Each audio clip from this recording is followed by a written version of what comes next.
thoughts on Jack That nigga Doherty? shocking dogs and shit. He's a pussy. Why? Because it's Jack Doherty, bro. He's a pussy, bro.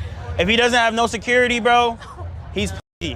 Where's he at? Is he behind me? Where's he at? Would you pull up on him? I would pull up on him, but like no security. Like I'll pull up on him. I'll pull on him. Where's he at? Jack Doherty's reality check at TwitchCon, extended documentary version. Background, tense cinematic music. One word perfectly sums up what happened at TwitchCon.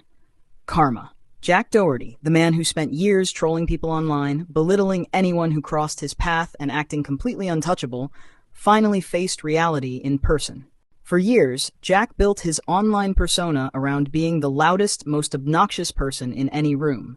He would shout at anyone who dared question him, always hiding behind his 6'5" bodyguard, as if that alone made him invincible. But at TwitchCon, the walls began closing in, and for the first time, his confidence cracked. This was no ordinary internet feud. This was a culmination of years spent treating people poorly, scamming his fans, and convincing himself that consequences simply didn't exist. Jack wasn't just called out once, he was confronted multiple times, each encounter more humiliating than the last. The first significant moment came with the Neon situation, which set everything into motion. Jack arrived at the event, assuming he could enter every party and event as if he owned the place. But Neon, who has had his share of past controversies, has recently been trying to repair his reputation. He made it clear he wanted nothing to do with Jack. When Jack attempted to enter Neon's afterparty, he was denied at the door instantly. And this wasn't a polite, sorry, the list is full type of rejection. This was a direct, forceful dismissal, a get this guy out of here moment that left Jack standing outside, completely stunned and powerless. Instead of walking away gracefully, Jack lingered outside with his entourage, which included several of his usual followers. He tried to convince himself and his crew that the party was probably not worth attending anyway. But it was clear his ego had been bruised. Watching him try to mask his humiliation only emphasized the contrast between his self-image and reality. It didn't stop there. As Jack navigated the convention, other attendees began calling him out for his behavior. Random groups of people approached him about his antics, and for the first time, Jack had no control over the situation. His tough guy act dissolved instantly. Without the safety of his bodyguard, the persona he carefully cultivated over the years seemed to vanish. Even his security, which Jack hires at great expense, could only do so much. The bodyguard was there as a buffer, not a solution.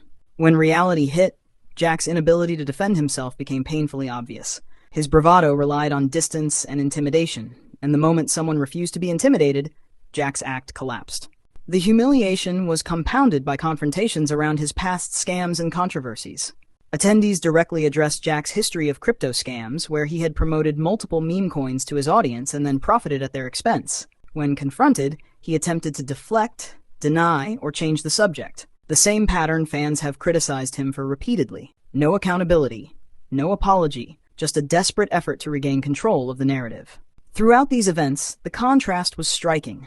Jack's loud, aggressive persona, online or on his own streams, could not survive when confronted with real-life accountability. His voice grew quieter, his body language defensive, and his confidence clearly shaken. Even when a minor incident occurred, such as someone taking a microphone from his crew, Jack tried to appear strong, but the effect was the opposite. He appeared increasingly agitated, almost desperate, while others remained calm and composed. By the end of TwitchCon, it was obvious to anyone watching that Jack had been humbled in a way he hadn't experienced before. For years, he had acted untouchable, treating people poorly and exploiting his followers, but the universe finally reminded him that actions have consequences. No one forced him into these situations. Nobody compelled him to scam fans, belittle others, or project an inflated sense of power. Jack made these choices himself, and now he was forced to face the consequences, starting with public confrontation and embarrassment, a reality check many argued was long overdue.